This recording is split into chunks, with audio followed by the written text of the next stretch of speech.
Interference में एक बहुत ही इंपॉर्टेंट टॉपिक है Young's double slit experiment. Actual में इस एक्सपेरिमेंट के बाद ही हमें ये कंफर्म हुआ कि लाइट वेव है।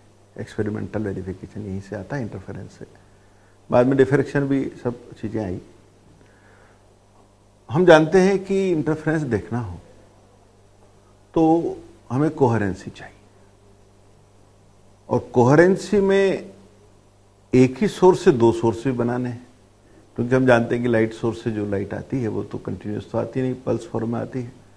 तो दो इंडिपेंडेंट लाइट सोर्स अगर अपन ने ले लिए, चाहे मोनोक्रोमेटिक की ले लिए हो, दोनों की फ्रिक्वेंसी अपन ने सेम ही ले ली हो, कलर दोनों के सेम ही हो, तो डिफरेंट सोडियम लैंप ले लें अपन, तो उनमें कोहेरेंसी नहीं रह सकती, क्योंकि φ1 और φ2 जो है वो रैंडम वे में चेंज होंगे, तो φ2 और φ1 का जो डिफरेंस है वो कांस्टेंट रह नहीं पाता है। तो ये तो जरूरी सही है कि हमें एक से दो बनाने ही पड़ेंगे, और ऐसे में जो तरीके हैं एक से दो बनाने के, उनमें यंग्स डबल स्लिट एक्सपेरिमेंट में जिस टेक्निक का हम यूज करते हैं वो है वेव फ्रंट डिवीजन। हम इसको ऐसे समझ सकते हैं कि जैसे मान लीजिए ये एक स्लिट है, यहां से लाइट आई, हम जानते हैं हाइगन्स प्रिंसिपल से वेव फ्रंट आगे बढ़ेंगे। ये हमने वेव फ्रंट बना दी, ये वेव फ्रंट है, ये प्रोपोगेट कर रहे हैं। अब यहां हम ये दो स्लिट रख रहे हैं,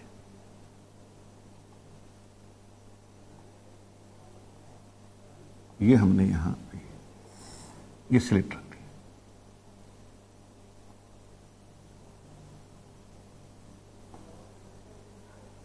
एक स्लिट यहां और एक स्लिट यहां, ये दो स्लिट, और ये वेव फ्रंट यहां पहुंचा। हाइगन प्रिंसिपल कहता है हर पॉइंट अपने आप में सोर्स है, तो यहां से भी ये जब पहुंचेगा तो सेकेंडरी वेवलेट्स निकलेंगी, यहां से भी सेकेंडरी वेवलेट्स निकलेंगी, और लाइट ऐसे आगे बढ़ेगी। और इस तरह से हम एक सोर्स से दो सोर्स बना लेंगे। वेव फ्रंट के दो हिस्से किए, इसीलिए इसका नाम हो गया वेव फ्रंट डिवीजन। तो जो यंग्स डबल स्लिट एक्सपेरिमेंट है, इसमें ये जो स्लिट है पीछे वाली एस, इसे हम कहते हैं सोर्स स्लिट। बेसिक स्लिट तो यही है, काफी कम इसकी विड्थ हम लेते हैं, आगे बात करेंगे कितनी लेनी चाहिए, क्या अच्छा रहता है, पर ये स्लिट है, सोर्स स्लिट है। इसके सामने ये दो हमने स्लिट यहां ले रखी है, S1 और S2। तो जो लाइट यहां से आगे प्रोपोगेट होगी वो यहां पहुंचेगी। ये सोर्स स्लिट S1 और S2 से बराबर दूरी पे लेते हैं, बिल्कुल मिड में लेते हैं। दिमाग में एक बात डेफिनेटली आती है कि सब बाय द वे मिड में नहीं लिया तो क्या होगा, हम इसका डिस्कशन करेंगे आगे। लेकिन अभी शुरुआत में हम ये मान रहे हैं कि हमारी जो सोर्स स्लिट है ये बिल्कुल मिड में है, S1 और S2 से बराबर बराबर डिस्टेंस पर है। अब उससे ये होगा कि जो लाइट S से निकलेगी वो जब S1 पे पहुंचेगी और इधर जब S2 पर पहुंचेगी तो बराबर डिस्टेंस ट्रेवल करेगी, बराबर का टाइम लगेगा, और ऐसे में हम ये फिर कह पाएंगे कि S1 और S2 के सेम फेज हैं, क्योंकि उनको एनर्जी साथ साथ ही मिल रही है, बराबर टाइम में मिल रही है।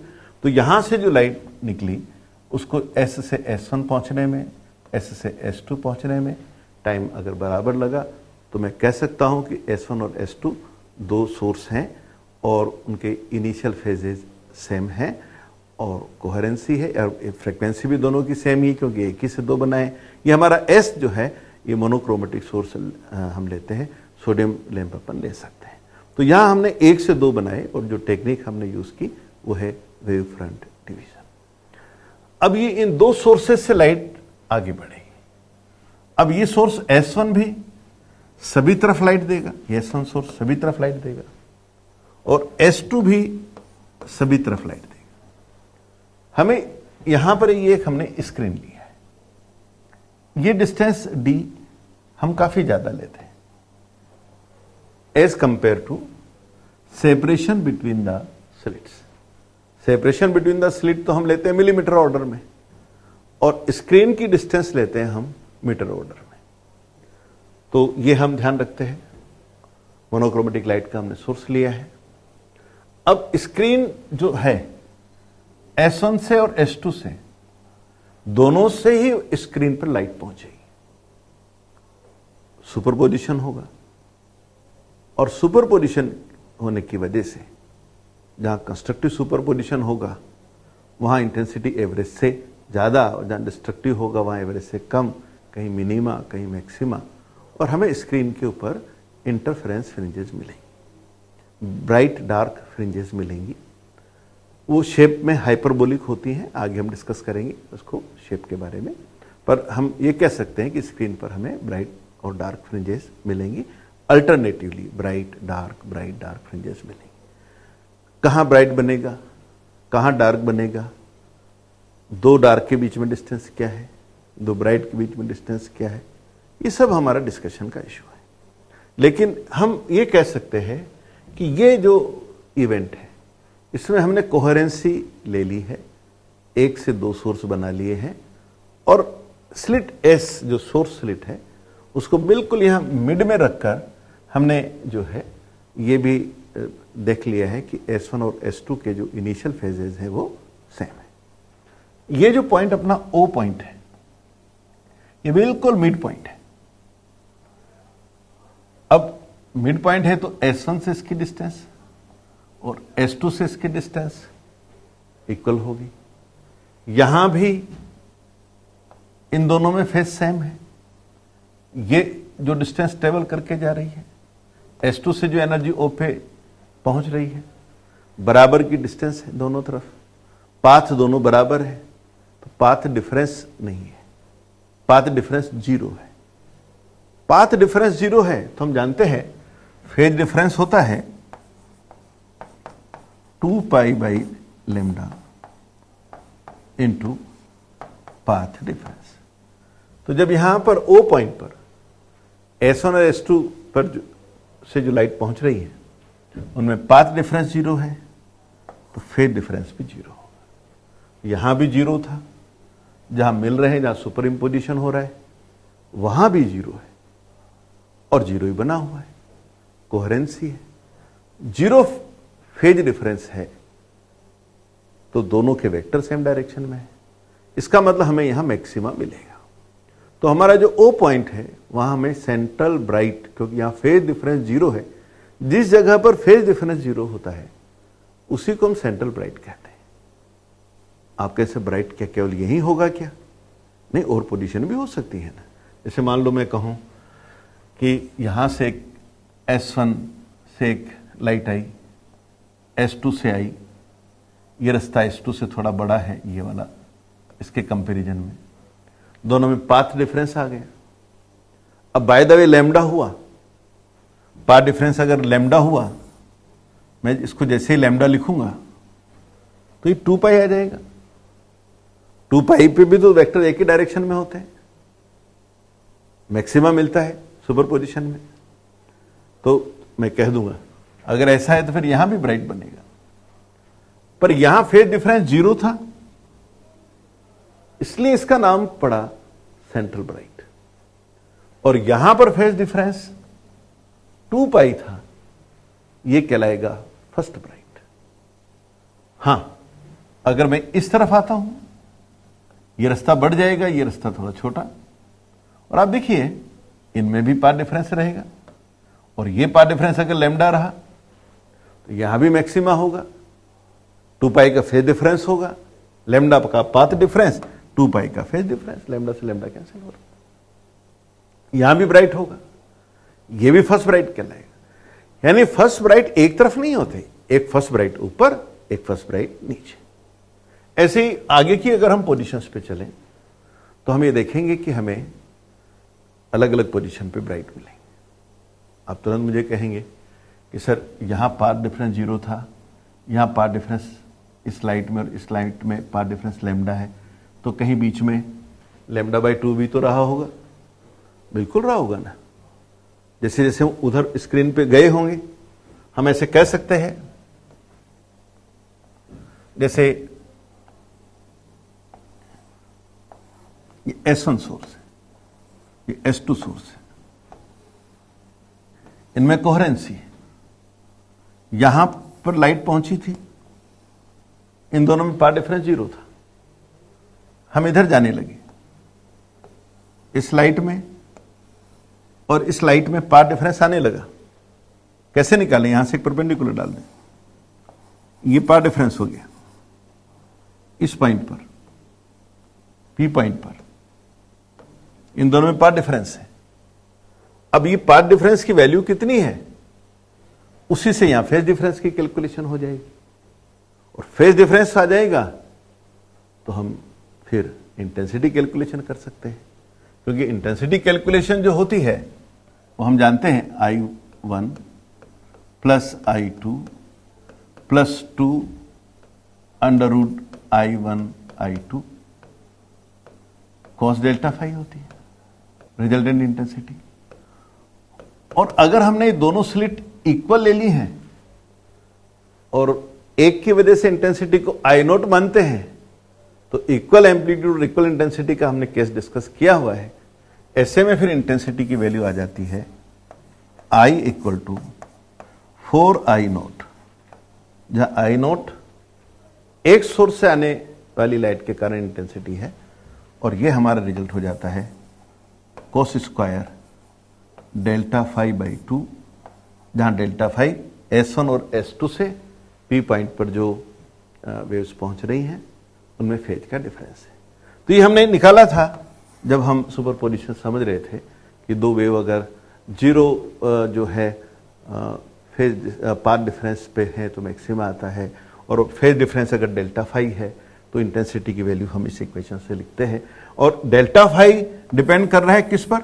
डेल्टा फाई डिपेंड कर रहा है हमारा, डेल्टा फाई का वैल्यू डिपेंड करता है 2 pi by lambda into path difference पर। और जैसे जैसे हम एंगुलर पोजीशन पे जाते जाएंगे ये पाथ डिफरेंस बढ़ता जाएगा, और उसी की वैल्यू रखते हुए फेज डिफरेंस की हम कैलकुलेशन कर लेंगे, और फेज डिफरेंस की कैलकुलेशन से हम इंटेंसिटी की बात कर लेंगे। तो यहां पर हमारा अगर ये सेंट्रल ब्राइट है, यानी यहां फेज डिफरेंस की वैल्यू 0 है, और यहां जाते जाते मान लो फेज डिफरेंस की वैल्यू 2 पाई हुई है। इसका मतलब यहां से जो लाइट पहुंची है और यहां से जो लाइट यहां पहुंची है उसमें पाथ डिफरेंस कितना रहा होगा? लैम्डा रहा होगा। तो यहां पाथ डिफरेंस 0 था, यहां लैम्डा था। तो जैसे जैसे मैं इधर गया होऊंगा पाथ डिफरेंस बढ़ता गया होगा। यहां कहीं लैम्डा बाई 6 रहा होगा, लैम्डा बाई 4 रहा होगा, लैम्डा बाई 2 भी रहा होगा, कहीं लैम्डा बाई 3 भी रहा होगा, 3 लैम्डा बाई 4 भी रहा होगा। तो अलग अलग पाथ डिफरेंस रहे होंगे, अकॉर्डिंगली अलग अलग फेज डिफरेंस आएंगे और ब्राइटनेस का वेरिएशन मिलेगा। हम उसी वेरिएशन को समझना चाहते हैं कि हमारे इस स्क्रीन के ऊपर ये इंटेंसिटी जो है किस तरह से चेंज होगी जैसे जैसे हम पोजीशन चेंज करेंगे। पर ये सब जो भी वैल्यू आनी है उसके लिए हमें पाथ डिफरेंस की जरूरत पड़ेगी।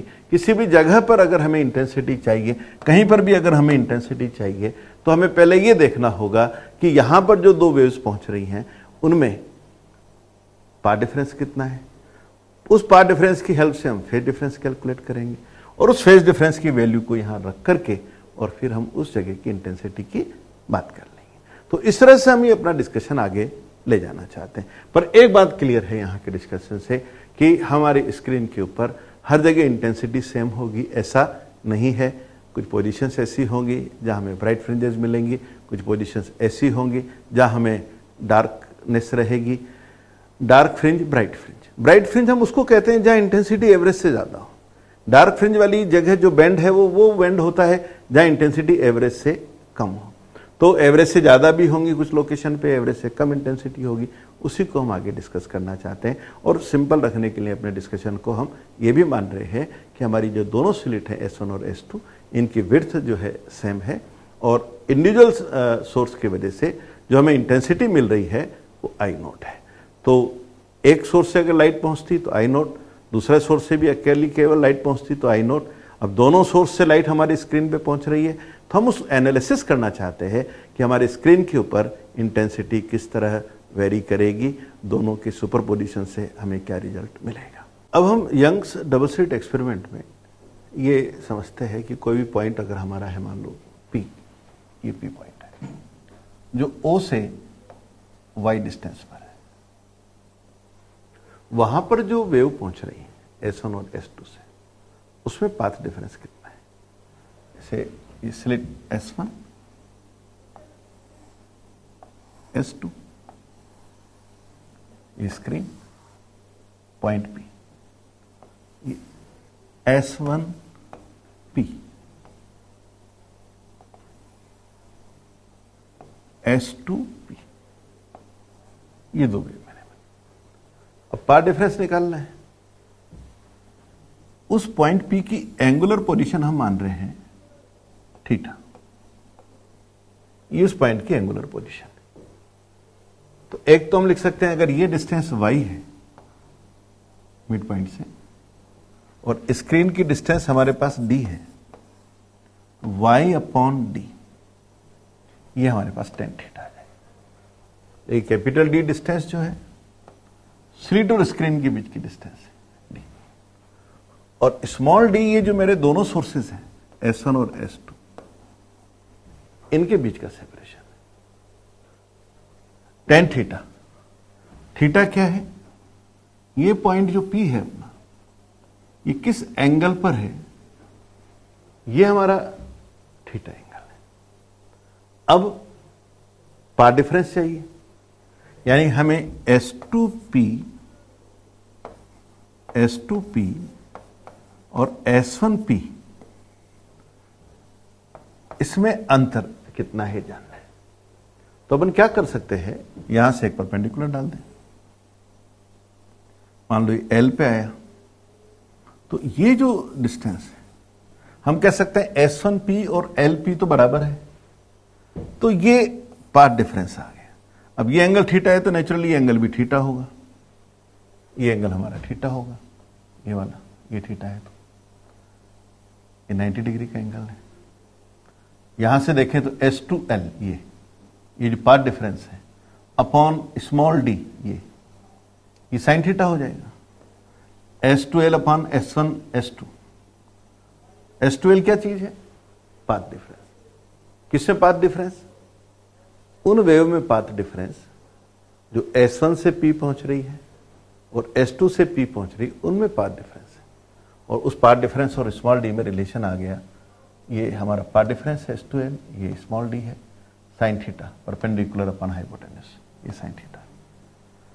और थीटा अगर स्मॉल है तो हम जानते हैं टेन थीटा को साइन थीटा हम लिख सकते हैं। तो ये y by d equal to S2L by small d, और यहां से हमें मिल गया कि y डिस्टेंस पे जो हमारा पॉइंट है, उस पे जो लाइट S1 और S2 से पहुंच रही है, उनमें पाथ डिफरेंस जो है अगर S2L है तो y में और पाथ डिफरेंस में ये रिलेशन हमें मिल गया। y upon d equal to path difference upon small d, एक बेसिक इक्वेशन हमारे सामने आ गई।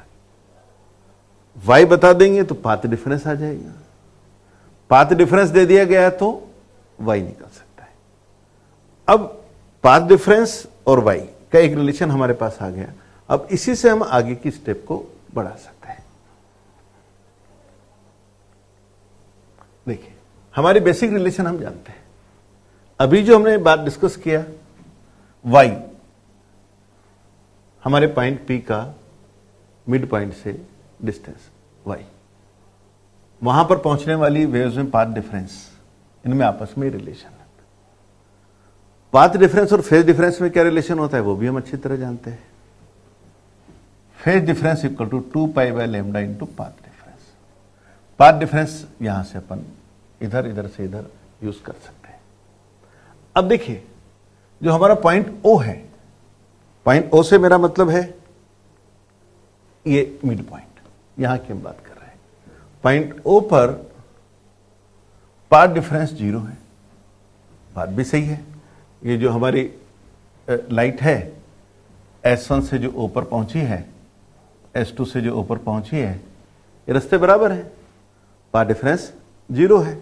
अब पाथ डिफरेंस 0 है तो नेचुरली पाथ डिफरेंस 0 है तो फेज डिफरेंस भी 0 होगा। तो पाथ डिफरेंस 0, फेज डिफरेंस 0, और जहां फेज डिफरेंस होता है वहां हमें क्या मिल गया? Central bright. तो सेंट्रल पोजीशन तो ब्राइट मिल ही जाएगी।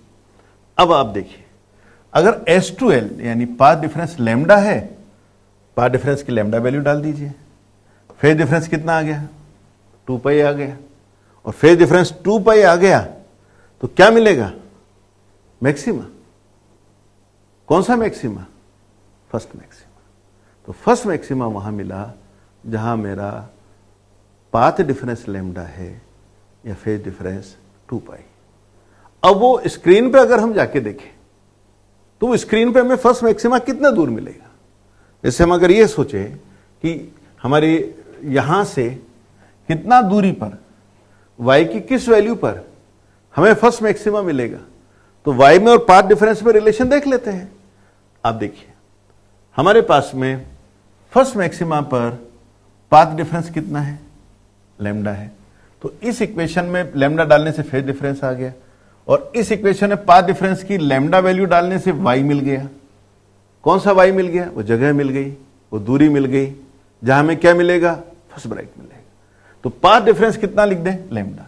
तो इस पाथ डिफरेंस को जैसे हम लैम्डा लिखेंगे तो ये आ जाएगा lambda capital D by small d, lambda capital D by small d। ये वो जगह आ गई, ये y की वो वैल्यू आ गई, सेंटर पोजीशन से हमारे फर्स्ट ब्राइट की डिस्टेंस आ गई, और सेंटर ब्राइट और फर्स्ट ब्राइट, दो ब्राइट के बीच की डिस्टेंस को ही हम बोलते हैं फ्रिंज विड्थ। तो इसी को हमने यहां लिख दिया बीटा। तो स्क्रीन पर जो हमें फ्रिंजेस मिल रही है, दो ब्राइट फ्रिंजों के बीच की दूरी जो है वो lambda capital D upon small d, lambda पे डिपेंड करेगी हमने कौन से कलर की लाइट ली है। ज़्यादा लैम्डा की लाइट लेंगे फ्रिंज विड्थ बढ़ जाएगी, दो ब्राइट के बीच की दूरी बढ़ जाएगी। कैपिटल D बढ़ाएंगे तो बीटा बढ़ेगा, फ्रिंज बड़ी बड़ी मिलेंगी, और स्मॉल d को कम करेंगे तब भी फ्रिंज बड़ी मिलेगी। तो यहां से हम ये समझ सकते हैं कि हमें जो फ्रिंजेस मिल रही हैं वो तीन बातों पे डिपेंड कर रही है कि हमारा जो स्क्रीन है वो कितना दूरी पर है, और हमारा स्क्रीन कितना दूरी पर है, इन दोनों सोर्सेस के बीच का सेपरेशन कितना है, और जो लाइट हमने ली है उसका वेवलेंथ कितना है। अगर हम लाइट बदल देंगे बीटा बदल जाएगा, स्क्रीन की डिस्टेंस बदल देंगे बीटा बदल जाएगा, इन सोर्सेस के बीच की दूरी को कम ज़्यादा करेंगे तो बीटा बदल जाएगा। तो इस तरह से हम ये बात करते हैं। ये जो स्लिट S1 और S2 है ये बहुत छोटी हमें लेनी है, पिन होल टाइप की लेनी है, तब जाकर के हमें इफेक्ट मिलता है। दिमाग में एक बात जरूर आती है, सब बड़ी ले लेंगे तो क्या हो जाएगा, ये आगे हम डिफ्रैक्शन पढ़ेंगे तो वहाँ इसका असर मैं आपको समझाऊंगा। पर अभी हम यही कहेंगे कि ये हमारे सोर्स S1 और S2 पॉइंट सोर्सेस की तरह रहें तो ठीक रहता है, तब हमें जो फ्रिंजेस उधर मिलती है वो बराबर इंटेंसिटी की मिलती है। सभी जो फ्रिंजेस आती हैं उनकी इंटेंसिटी बराबर सी रहती है, विड्थ भी बराबर सी रहती है, ऐसा हमें रिजल्ट मिलता है। डिफ्रैक्शन में और डिटेल में हम इस पर बात करेंगे, पर अभी यहाँ कहना बस सफिशिएंट होगा कि S1 और S2 पॉइंट लाइक सोर्स की तरह काम करने चाहिए।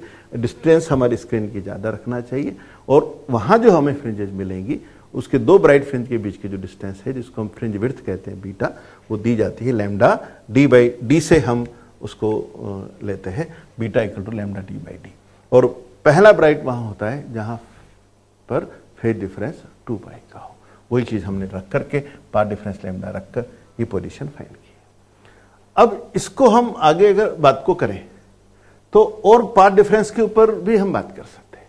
जैसे मान लीजिए किसी पोजीशन पे पाथ डिफरेंस लैम्डा बाई 2 का है, अब लैम्डा बाई 2 का जहां पाथ डिफरेंस होगा तो फेज डिफरेंस कितना जाएगा, तो आप खुद समझ लीजिए delta phi phase difference 2 pi by lambda into path difference कितना दिया है लैम्डा बाई 2, लैम्डा बाई 2 से फेज डिफरेंस कितना आ गया है, फेज डिफरेंस आ गया है डेल्टा फाई आ गया है पाई, ये पाई आ गया।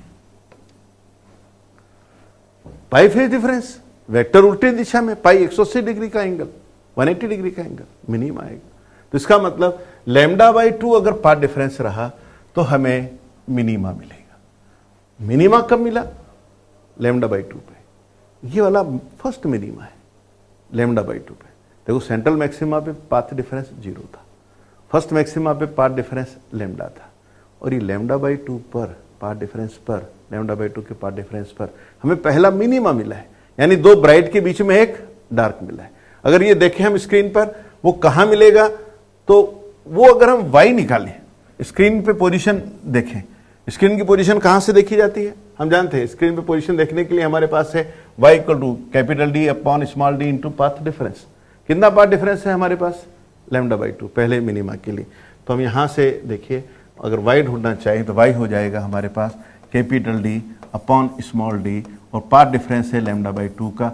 ये वैल्यू हम जानते हैं बीटा है, यानी ये डिस्टेंस हो गई β/2, यानी हमारा जो पहला मिनिमा आएगा वो β/2 डिस्टेंस पर हमें मिलेगा। तो अब ऐसे ही जब जब ये पाथ डिफरेंस λ/2 का ओड मल्टीपल होगा, देखो λ/2 पर पहला मिनिमा मिला, 3λ/2 ओड मल्टीपल, 3λ/2 पर फेज डिफरेंस 3λ/2, फेज डिफरेंस होगा 3 पाई का। फिर ऐसे हम बात करेंगे तो जैसे बात चलेगी अपने पास में पाई पर, 3 पाई पर, 5 पाई पर मिनिमम मिलता था फेज के हिसाब से, पाथ के हिसाब से λ/2, 3λ/2, 5λ/2 पर हमें मिलेगा। तो इसी को 2n-1 लिख सकते हैं, ओड मल्टीपल को लिख सकते हैं 2n-1। n की वैल्यू 1 रखोगे तो ये λ/2 आ जाएगा, पहला मिनिमा आ जाएगा। n की वैल्यू 2 रखोगे तो ये दूसरा मिनिमा आ जाएगा। तो n की वैल्यू रखकर हम कितना पाथ डिफरेंस है वो मालूम हो जाता है, और पाथ डिफरेंस की वैल्यू डाल करके हम वो पोजीशन निकाल सकते हैं। पाथ डिफरेंस λ/2 का ऑड मल्टीपल हो या फेज डिफरेंस पाई का ऑड मल्टीपल हो तो वो लोकेशन हमें मिल जाती है मिनिमा की। तो लैम्डा, 2λ, 3λ का जब पाथ डिफरेंस होता है तो फेज डिफरेंस 2 पाई, 4 पाई, 6 पाई का मिलेगा और वो हमें मैक्सिमम पोजीशंस देगा। और कहां वो बनेंगे, कितनी दूरी पे बनेंगे, तो हमारे पास बेसिक इक्वेशन हमें मालूम है, y equal to capital D upon small d into path difference. यहां पाथ डिफरेंस की वैल्यू डाल दीजिए, उससे आपको y मिल जाएगा। पाथ डिफरेंस लैम्डा होगा, y वो लोकेशन मिल जाएगी जहां हमें पहला ब्राइट मिल रहा है। तो इस तरह से जो है हम अलग अलग पोजीशन को देख सकते हैं। देखिए अभी जो हम बात कर रहे थे उसमें या तो हमने λ/2 की ही बात की थी या लैम्डा की बात की थी। आप मुझे कह सकते हैं सर 0 था सेंटर पोजीशन पे, फिर हम बीटा दूरी पे गए, वहां पे हमें पहला ब्राइट मिला, वहां पर जो है पाथ डिफरेंस लैम्डा मिला, पर हम जब वहां तक स्क्रीन पे गए होंगे, जैसे स्क्रीन है और ये अपना मिड पॉइंट है, ये S1 और S2 है, तो इनसे जो लाइट वहां पहुंच रही है, तो यहां मान लीजिए ठीक है पाथ डिफरेंस लैम्डा का है, तो यहां पर इधर से जो लाइट जाएगी S1 और S2 से जो लाइट जाएगी, इसमें यहाँ पर जो पाथ डिफरेंस है वो अलग अलग हो सकते हैं। तो हम कैसे कैलकुलेट करेंगे कि यहाँ कितनी दूरी पर कितनी ब्राइटनेस होगी? तो देखिए अगर हमने कुछ कैलकुलेशन ली है, हम उस जगह पर जाते हैं जहाँ λ/6 का पाथ डिफरेंस है। 0 से शुरू हुए, पहली जगह ऐसी जगह पहुंचे जहां मान लो पाथ डिफरेंस λ/6 का है, तो जहां λ/6 का पाथ डिफरेंस होगा वहां फेज डिफरेंस हो जाएगा π/3 का। कौन सा रिलेशन काम में आ रहा है? Delta phi equal to 2 π/λ into path difference. आप पाथ डिफरेंस की वैल्यू डाल दीजिए λ/6, तो जैसे आप λ/6 डालेंगे तो ये आ जाएगा π/3। अब π/3 आ गया, यानी दो वेक्टर के बीच में एंगल कितना आ गया? π/3, 60 डिग्री। इक्वल एम्पलीट्यूड है, A0 और A0 60 डिग्री। कितना रिजल्टेंट है? A0√3, A0√3। इंटेंसिटी क्या आएगी? स्क्वायर करने से आ जाएगी। ये दो वेक्टर 60 डिग्री का एंगल, एम्पलीट्यूड A0√3, स्क्वायर करो 3I0, यानी जहां पर पाथ डिफरेंस λ/6 है वो जगह है β/6 डिस्टेंस पर, क्योंकि हम जानते हैं पाथ डिफरेंस लिंक होता है y से। y equal to capital D upon small d। Path difference हमें कितना मिला? λ/6। ये कितना आ गया? बीटा, यानी β/6। तो जो पोजीशन β/6 वाली है वहां पर हमारी इंटेंसिटी होगी 3I0। ऐसे हम बात को समझ सकते हैं। थोड़ा और आगे हम बढ़े, ये देखिए मैंने λ/4 की कैलकुलेशन को फिर समझाया। जैसे थोड़ा आगे बढ़ेंगे, यहां पर कहीं हमारी मान लीजिए पाथ का डिफरेंस S1 से जो लाइट गई और S2 से जो लाइट गई उसमें पाथ का डिफरेंस λ/4 आया। λ/4 पाथ डिफरेंस, फेज डिफरेंस यहां जैसे आप λ/4 डालेंगे तो ये आ जाएगा π/2। फेज डिफरेंस π/2 का आ गया, यानी ये दोनों वेक्टर हमें लेने पड़ेंगे 90 डिग्री पे। जैसे ये दो वेक्टर 90 डिग्री पे आए, रिजल्टेंट हो जाता है, हमारे पास रिजल्टेंट आ जाएगा, R आ जाएगा, R आ जाएगा A0√2, ये हमारा रिजल्टेंट एम्पलीट्यूड आ जाएगा। और जब हम इसका स्क्वायर करेंगे तो हमें इंटेंसिटी मिल जाएगी, और स्क्वायर करने से ये 2I0 हमारे को इंटेंसिटी मिल जाएगी। ऐसे ही अगर हम और आगे बढ़े, जहां पाथ डिफरेंस λ/3 होगा, एंगल फेज डिफरेंस देखें, λ/3 डालें यहां, 2π/3 यानी 120 डिग्री, 120 डिग्री 2π/3, ये फेज डिफरेंस 120 डिग्री। दो वेक्टर इक्वल एम्पलीट्यूड के हैं, 120 डिग्री पर है, रिजल्टेंट क्या आएगा A0, तो रिजल्टेंट आ गया A0 और इंटेंसिटी हो जाएगी I0। तो यहां स्क्रीन पर हमें अलग अलग इंटेंसिटी मिलेंगी, और उसकी कैलकुलेशन हम बहुत आसानी से हमारी जो बेसिक इक्वेशन है उससे भी कर सकते हैं। अलग अलग पाथ डिफरेंस के ऊपर हम जा सकते हैं। देखिए हमारी जो इंटेंसिटी कैलकुलेशन है वो इसमें यहां हम समझ सकते हैं। यहां ये हमारे पास में पूरा मैंने आपको बताया है कि देखिए ये दो सोर्सेज हैं, ये कैपिटल D है, ये सेंट्रल पोजीशन है। सेंट्रल पोजीशन पे इंटेंसिटी कितनी मिलेगी देखते हैं। बेसिक इक्वेशन हम सब जानते हैं, इंटेंसिटी होती है, I होता है, इस बार मैं इक्वेशन से समझाता हूं, 4I0 cos स्क्वायर डेल्टा φ/2। जब दोनों के एम्पलीट्यूड सेम होते हैं, दोनों सोर्स की इंटेंसिटी सेम होती है, तो हमने सुपरपोजिशन जब पढ़ा था तब रिजल्टेंट इंटेंसिटी के लिए फार्मूला हमने निकाला था। अब देखिए जो सेंट्रल मैक्सिमा है, सेंट्रल मैक्सिमा पे आ जाओ, यहां इसमें और इसमें पाथ डिफरेंस 0 है। पाथ डिफरेंस 0 है तो जैसे डेल्टा फेज डिफरेंस भी 0 आएगा। फेज डिफरेंस 0 होगा तो cos 0 से हमें मिल जाएगा 1 और इंटेंसिटी हो जाएगी 4I0। यानी हमारे पास में जो इंटेंसिटी है वो इंटेंसिटी की वैल्यू मिलेगी हमें 4I0। ये इंटेंसिटी 4I0 है, 4I0 है। अब हम जैसे ही इधर हम गए β/4 डिस्टेंस पर, β/4 डिस्टेंस पे गए तो वहां इंटेंसिटी मिली है हमें ये 2I0। β/4 y की वैल्यू β/4, यहां β/2 पर इंटेंसिटी 0 हो गई। हमने सीखा था अभी पहले, देखिए हमारे पास में ये हमने कैलकुलेशन समझी थी, β/4 पर इंटेंसिटी 2I0, β/6 पर इंटेंसिटी 3I0, β/2 पर इंटेंसिटी डार्कनेस, मिड पॉइंट पर डार्कनेस, दो ब्राइट के बीच में डार्कनेस। तो यहां बड़े आराम से इसको डायग्राम को समझ सकते हैं कि यहां पर ये एवरेज इंटेंसिटी है β/4 पर, 3β/4 पर, और बीटा पर फिर ये हमारा मैक्सिमा आ गया। 0 पर भी मैक्सिमा था, यहां भी आ गया। जैसे जैसे हम इधर जाएंगे 0 β/4, ये देखो मैं आपको फिर समझाता हूं, यहां पर क्या हो रहा है, ये यहां से यहां बीटा, आप थोड़ा ऐसे समझे इसको, एक फ्रिंज बनी। फिजिक्स बहुत सिंपल है, एक फ्रिंज में लैम्डा का अंतर आता है, एक फ्रिंज में 2π का फेज डिफरेंस आता है। तो यहां से यहां गए तो फेज डिफरेंस आया 2π और पाथ डिफरेंस आया λ/6, sorry lambda. Phase difference 2π, path difference lambda. एक फ्रिंज से यहां ब्राइट से यहां ब्राइट गए। अब हम ऐसे सोच सकते हैं 2π, ये एक राउंड 2π का है। अगर हम 1/4 दूरी पे गए, 1/4 दूरी, β/2 पर गए, β/2, 3β/4 पे गए, ये वेक्टर यहां आ गया और यहां आते आते दोनों साथ हो गए। अगर हम कहें β/6, सोचो बीटा यानी एक पूरा राउंड, β/6 यानी इसका 1/6 पूरा राउंड कितने का होता है, 360 का। 360 का 1/6 करो, 360 का 1/6 करेंगे 60 डिग्री। इसका मतलब जहां β/6 है वहां 60 डिग्री का एंगल है। A0 और A0 के रिजल्टेंट से क्या मिलेगा, 60 डिग्री पे क्या मिलेगा, a0√3 स्क्वायर करो, 3√3 का स्क्वायर करोगे 3i0, वही पुरानी कैलकुलेशन 3i0, यही बात आ जाएगी। समझने के लिए हम ऑब्जेक्टिव कैसे करना है ये सीखने की कोशिश कर रहे हैं। मैथमेटिक्स से तो हो ही जाएगा।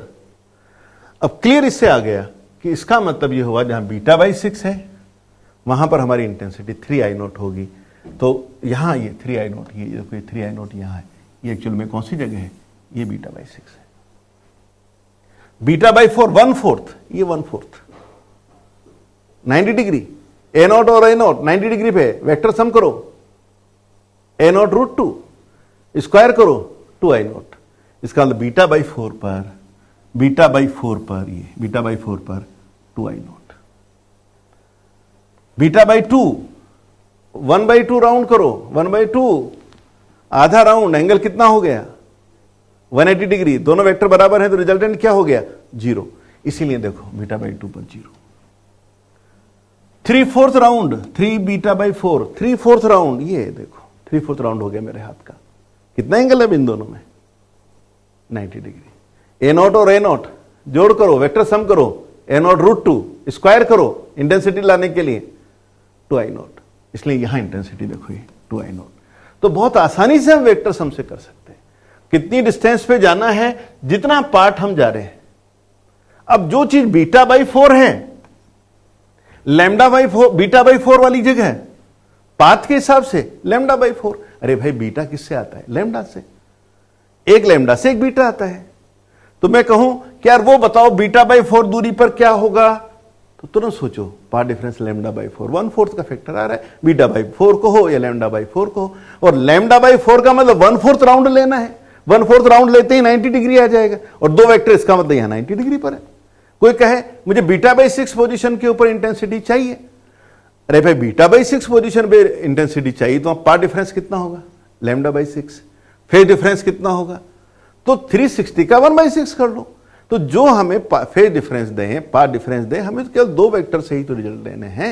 हमारे दिमाग में ये बात आनी चाहिए कि पाथ डिफरेंस लैम्डा का होगा तो फेज डिफरेंस 2π का होगा, और फ्रिंज के हिसाब से हम एक फ्रिंज मूव करेंगे, और इस तरह से हम अलग अलग पोजीशन पर क्या क्या हमें इंटेंसिटी मिलेगी इसकी कैलकुलेशन बहुत आसानी से कर सकते हैं। कोई हमारे को ज्यादा मैथमेटिक्स में जाने की जरूरत नहीं, हालांकि अपने पास फॉर्मूले हैं, फॉर्मूलों को हम एक बेहतरीन यूज कर सकते हैं, ये मैंने आपको उसका यूज करना सिखाया है। यहाँ पे लिखा है पूरा का पूरा कि एम्पलीट्यूड, लेकिन ये पूरे जो फॉर्मूले हमारे तब काम करेंगे जब हमने दोनों के एम्पलीट्यूड बराबर ले रखे हैं, दोनों सोर्सेज हमारे सेम इंटेंसिटी के हैं, इंडिविजुअल सोर्स की इंटेंसिटी I0 है, तब हमारा एक जनरल फार्मूला हमने निकाला था, I का वैल्यू होता है 4I0 cos square delta phi 2। ये एक हमने जब सुपरपोजिशन हमने पढ़ा था तो सुपरपोजिशन का रिजल्ट है, और उसमें हमें रिजल्टेंट इंटेंसिटी जानने के लिए डेल्टा फाई पर बात करनी पड़ती है। डेल्टा फाई और पाथ डिफरेंस में ये रिलेशन है, delta phi equal to 2π/λ into path difference. तो अगर मैं इस डेल्टा फाई को यहां पाथ के रूप में लिखूं तो ये रिजल्ट आ जाएगा। ऐसे ही हमने ये भी पढ़ रखा है कि path difference upon small D equal to y/D, तो यहां हम पाथ डिफरेंस को लिख सकते हैं y into small D by capital D, और हम ये भी जानते हैं कि हमारे पास में λd अपॉन स्मॉल डी ये होता है, ये वाला फैक्टर होता है बीटा, तो ये बीटा मैंने कन्वर्ट कर दिया पाई y बाई बीटा। तो एक ऐसा रिलेशन आ गए, 3-4 रिलेशन हमारे ये जो हैं, ये एक ऐसे रिलेशन हैं जो हमारे को इंटेंसिटी कैलकुलेशन करने में बड़ी हेल्प करेंगे। जैसे मैं आपको इसका यूज करना सिखाता हूं कि इसको कैसे हम यूज कर सकते हैं। देखिए, अब हम जो हमने यंग्स डबल स्लिट एक्सपेरिमेंट देखा था उसको समराइज करते हुए और कैसे हमें उससे रिजल्ट लेने हैं ये मैं आपको समझाता हूं। जैसे हमारे पास में ये दो सोर्स हुए, ये सेपरेशन हमने डी लिया ही है। ध्यान रहे कि अपना ये जो भी डिस्कशन है इसमें हमने एम्पलीट्यूड सेम ले रखे हैं, दोनों की इंटेंसिटी इंडिविजुअली सेम है, I0 है, मैक्सिमम इंटेंसिटी 4I0 होनी है क्योंकि मैक्सिमम एम्पलीट्यूड 2A0 होगा तो इंटेंसिटी 4I0 होगा। अब इसमें यहां स्क्रीन है, ये मिड पॉइंट है, सेंट्रल ब्राइट हम कह सकते हैं क्योंकि इनिशियल फेजेज हमने सेम लिए हैं, तो ये डिस्टेंस और ये डिस्टेंस इक्वल है, पाथ डिफरेंस 0 है। पाथ डिफरेंस 0 होगा, फेज डिफरेंस 0 होगा, मैक्सिमा आएगा, सेंट्रल मैक्सिमा कहलाएगा। अगर हम यहां पर हैं और ये वाई डिस्टेंस है, S1 से वहां जो लाइट जा रही है, S2 से वहां जो लाइट जा रही है, ये परपेंडिकुलर डाल दिया है, ये पाथ डिफरेंस आ रहा है। जितना हम दूर जाते जाएंगे पाथ डिफरेंस आता रहेगा। पाथ डिफरेंस और y, इसमें रिलेशन हमने देखा है। पाथ डिफरेंस और y में ये रिलेशन है। अगर कोई हमें पाथ डिफरेंस दे दे तो y निकल जाएगा, y दे दे तो पाथ डिफरेंस निकल जाएगा। तो जैसे कोई हमसे पूछे कि यहां पर जो वेव्स S1 से आ रही हैं और जो वेव्स S2 से आ रही हैं, उनमें पाथ डिफरेंस कितना है, तो हमें y मालूम है, ये y मालूम है, और हमारे रिलेशन है यहां से ये y हमें मालूम है, y हमें दे देंगे तो डेल्टा x हमें मिल जाएगा। ये दोनों में आपस में रिलेशन है। फिर देखिए, जैसे हमसे कहा गया कि y डिस्टेंस के ऊपर इंटेंसिटी कितनी मिलेगी, हमें वेवलेंथ दे देंगे, स्मॉल d दे देंगे, कैपिटल D दे देंगे। इनका यूज करके हम बीटा लिख सकते हैं। बीटा होता है lambda d upon small d। Beta हमें दे दिया जाता है या हम लिख देते हैं। अब अगर हम ये कहें यहां हमें क्या मिलेगा, y डिस्टेंस पे हमें क्या मिलेगा, अब कैसे सोचें, बहुत सिंपल सा तरीका है। अब देखिए, इस रिलेशन में आ जाइए, ये यहां पर y की वैल्यू डाल दीजिए। जैसे आप y की वैल्यू डालेंगे, small d, capital D, lambda हम जानते हैं, रिजल्ट आ जाएगा। हो सकता है हम पहले बीटा निकाल लें। बीटा निकाल दिया और y दे रखा है, तो y की वैल्यू अगर बीटा के बराबर है तो आप देखो cos पाई आ जाएगा, cos पाई से 1 आ जाएगा। कोई कहे 2 बीटा दूरी पर इंटेंसिटी कितनी होगी, y की वैल्यू दे दी 2 बीटा, तो यहां 2 बीटा लिख दो। y की वैल्यू दे दी 3 बीटा, यहां 3 बीटा लिख दो। y की value they the beta by 6, तो आप मुझे यहां y की वैल्यू दे दीजिए जो देना है, beta by 2, beta by 3, beta by 6, beta by 2, 4 beta, जो भी देना है आप दे दीजिए y की वैल्यू। हम सिंपल क्या करेंगे, इस इक्वेशन में जाएं, यहां बीटा लिख दें, y की वैल्यू बीटा बाई 6 है तो बीटा बाई 6 लिख दें, यहां पाई बाई 6 आ जाएगा, cos पाई बाई 6 हम सब जानते हैं, वैल्यू आंसर आ जाएगा। बीटा बाई 2 पे इंटेंसिटी क्या होगी, बीटा बाई 6 पे क्या होगी, बीटा बाई 3 पे क्या होगी, बीटा बाई 4 पे क्या होगी। हो सकता है बीटा ना दे, डिस्टेंस दे दे, y दे दे, तो यहां y लिख दो ना। स्मॉल d दे रखा है, कैपिटल D दे रखा है, y की वैल्यू डाल दीजिए, तुरंत वैल्यू मिलेगी और हमें इंटेंसिटी मिलेगी।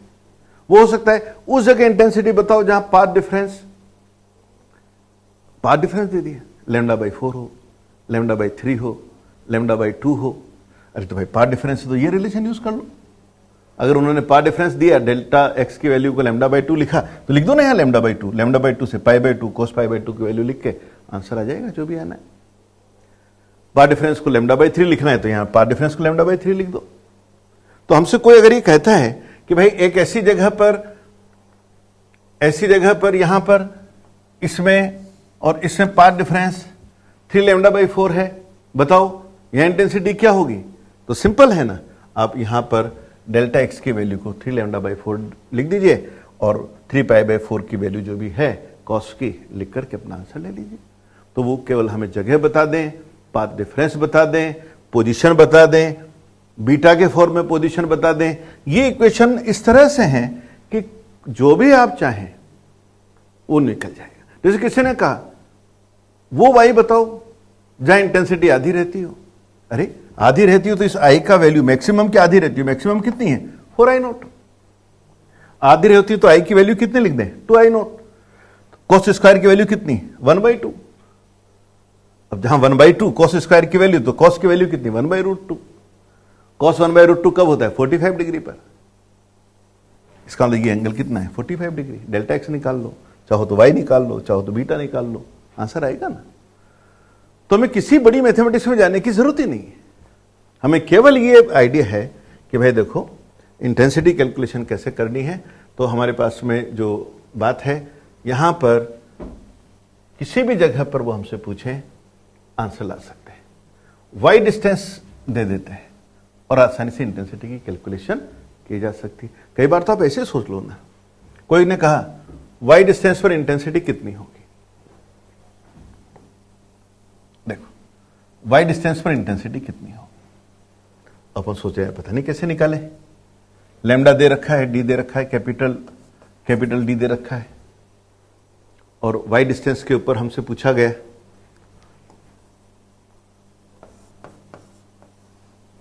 कि वहां पर इंटेंसिटी क्या होगी।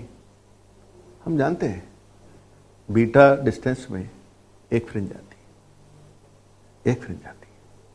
मान लो मैंने ऐसा करूं, मैं वाई में बीटा को डिवाइड कर दूं, कुछ ना कुछ नंबर आएगा ना। अगर ये नंबर मान लो 5 आ गया, इसका मतलब y equal to 5 beta. Beta distance पे क्या होता है, मैक्सिमम, यानी यहां पे 5वां मैक्सिमा है। मान लो ये n की वैल्यू आ जाती 4.5, y अपन बीटा कैलकुलेट किया, बीटा निकाल ही सकते हैं हम, lambda D by D, y upon beta calculate किया, आया 4.5। इसका तो 4 फ्रिंज पूरी आ गई, 4.5 बीटा, 4 फ्रिंजें तो पूरी आ गई, 5वें की आधी आ गई, आधी फ्रिंज बीटा बाई 2। अरे यार बीटा बाई 2 पे देख लो क्या होता है, बीटा बाई 2 पे तो डार्कनेस होती है। नहीं आता हो, इक्वेशन पे आ जाओ, यहां देखो बीटा बाई 2 पे, यहां ग्राफ पे आ जाओ, बीटा बाई 2 पे डार्कनेस आती है। या आप जो है इस इक्वेशन पे आ जाओ, यहां y की जगह बीटा बाई 2 डाल दो, डार्कनेस आ जाएगी, क्योंकि बीटा बाई 2 डालते हैं पाई बाई 2 आ जाएगा, कॉस फंक्शन 0 होता है, इंटेंसिटी 0 हो जाएगी। तो बहुत आसानी से ये दिमाग में रखें कि हमारी जो फ्रिंजेस हैं, एक फ्रिंज को बीटा जगह चाहिए। वाई डिस्टेंस में कितनी फ्रिंज आएंगी, तो वाई बाई बीटा कर लो ना भाई, नंबर आ जाएगा। नंबर इंटीजर आ गया तो अब ब्राइट आ जाएगा। हाफ इंटीजर ऐसा नहीं होकर के 1/2 या ऐसा 4.5 यानी 4 पूरी आ गई, 5वें की डार्क, 5th डार्क कहलाएगी 4.5 पर। जैसे ये रेशियो आया 5.5, तो 6th डार्क आएगी, 5 पूरी हो चुकी है, 6th वाली चल रही थी 5.5, तो 6th वाले का डार्क आएगा। पहला डार्क 0.5 पे आता है, 1.5 आया मान लो कहीं पर, ये वैल्यू वाई कि अपने निकाला और 1.5 आया, तो वहां दूसरा डार्क आएगा। और यहां 2.5 आया तो यहां तीसरा डार्क आएगा, 3 आया तो तीसरा ब्राइट आएगा। पहले डार्क आता है, फिर ब्राइट आता है, फिर डार्क आता है, फिर ब्राइट आता है। इस तरह की सिचुएशन को हम समझ सकते हैं। यानी ये जो हमारी इक्वेशन है, इस इक्वेशन का हम बड़े आराम से यूज कर सकते हैं। पाथ डिफरेंस दे रखा हो, वाई दे रखा हो, बीटा की फॉर्म में कुछ दे रखा हो, इन कैलकुलेशन को हम कर सकते हैं। दिमाग में हमारे सिंपल सी कैलकुलेशन चलना चाहिए। बीटा होती है lambda capital D by small D, ये बीटा होती है। ये दिमाग में रखना चाहिए। स्क्रीन पर एक फ्रिंज को आने जगह बीटा चाहिए, काम हो जाता है। एक फ्रिंज पे जाने में पाथ लैम्डा बदलता है, फेज 2 पाई बदलता है, टाइम टी लगता है। बेसिक बातें हैं। एक फ्रिंज एक वेव से बननी, एक फ्रिंज शिफ्ट तब होगा जब पाथ में लैम्डा का अंतर आएगा, फेज में 2 पाई का अंतर आएगा, और 2 पाई का अंतर कितने टाइम में आता है, कैपिटल टी टाइम में। तो ये भी हम सोच सकते हैं। जैसे मैं आपसे कहूं कि जैसे यहां सोर्स है,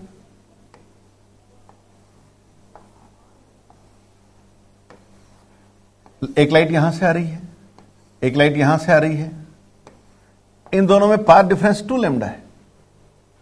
इसका मतलब जो लाइट यहां से पहुंच रही है और जो लाइट यहां से यहां स्क्रीन पे पहुंच रही है, उसमें टाइम का अंतर 2t है। 2 लैम्डा का पाथ डिफरेंस का मतलब फेज का डिफरेंस 4 पाई, टी टाइम में 2 पाई का अंतर आता है, 4 पाई का डिफरेंस कितने टाइम में आएगा, 2t टाइम। तो हम ये भी पता कर सकते हैं इनमें टाइम डिफरेंस कितना है। या अगर हम कहीं पर कहें यार ये बीटा बाई 6 है, बीटा बाई 6 है, तो इसका मतलब यहां बीटा बाई 6 दूरी है, ये दूरी बीटा बाई 6 है। तो यहां से जो लाइट आ रही है और यहां से जो लाइट आ रही है, बीटा बाई 6 1/6, एक वेव का 1/6, लैम्डा के हिसाब से सोचोगे तो λ/6, एंगल के हिसाब से सोचोगे तो 2π/6, एक वेव में 2π तो एंगल होता है, टाइम के हिसाब से देखोगे तो t/6, सारी चीजें क्लियर हो जाती है। जैसे मैं आपसे कहूं कि मैं यहां पर बीटा 2/3 बीटा, ये जो यहां से यहां ये बीटा है, ये 2/3 बीटा है, तो यार ये लाइट जो जा रही है और ये जो लाइट जा रही है उससे पाथ डिफरेंस कितना है, तो बीटा कितना है लैम्डा, यानी 2/3 लैम्डा। फेज का डिफरेंस कितना है, 2/3 को 2π से मल्टीप्लाई कर दो। मतलब कुल मिलाकर के एक फ्रिंज पे जब हम शिफ्ट होते हैं तो पाथ के हिसाब से लैम्डा का अंतर आता है, फेज के हिसाब से 2π का अंतर आता है, और इस तरह से हम पूरे पैटर्न को समझ सकते हैं। 2π के बाद में फिर रिपीट हो जाते हैं, क्योंकि साइन फंक्शन वगैरह ये जो है ये सब 2π के बाद रिपीट हो जाते हैं। तो इस तरह से अपन वेरिएशन को समझ सकते हैं। अब इसको और क्लियर करने के लिए हम कुछ न्यूमेरिकल्स की बात कर सकते हैं, पर एक पॉइंट और अपन देख लें एंगुलर विड्थ के बारे में। देखिए यहां हमारा ये सेंट्रल ब्राइट है, फर्स्ट ब्राइट कहां बनेगा, सर बीटा दूरी पे फर्स्ट ब्राइट बनता है, बीटा दूरी, ये बीटा दूरी कितना होता है भाई, बीटा होता है lambda capital D by small d, इतनी दूरी पर हमारा पहला ब्राइट बनेगा, ये हमारा बीटा है।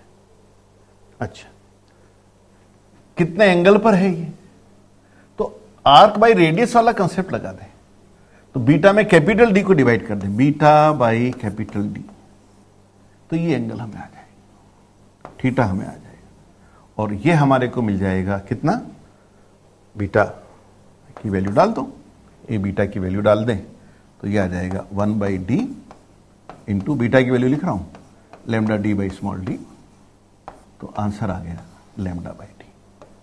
ये यहां पे अपन लिख सकते हैं बीटा की वैल्यू। तो खास बात इसमें लगी कि जो एंगुलर विड्थ है ये स्क्रीन की डिस्टेंस पे डिपेंड नहीं कर रही। स्क्रीन को हम पास ले आए तभी इसी एंगल पर हमारे को फर्स्ट ब्राइट मिलेगा, पर हां ये बात जरूर है स्क्रीन पास ले आए तो हमारा बीटा कम हो जाएगा, ये लीनियर विड्थ कम हो जाएगी। स्क्रीन पास लाने से ये कैपिटल D कम हो गया तो बीटा कम होगा, फ्रिंज विड्थ कम हो जाएगी।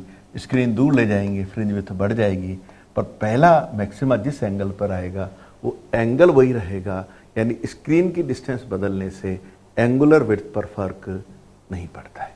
और इस तरह से हम देखेंगे कि हमारी पूरी स्क्रीन के ऊपर ब्राइट डार्क फ्रिंजेस बनती हैं। इस पर अब कुछ न्यूमेरिकल करके हम हमारे कंसेप्ट को और क्लियर करते हैं।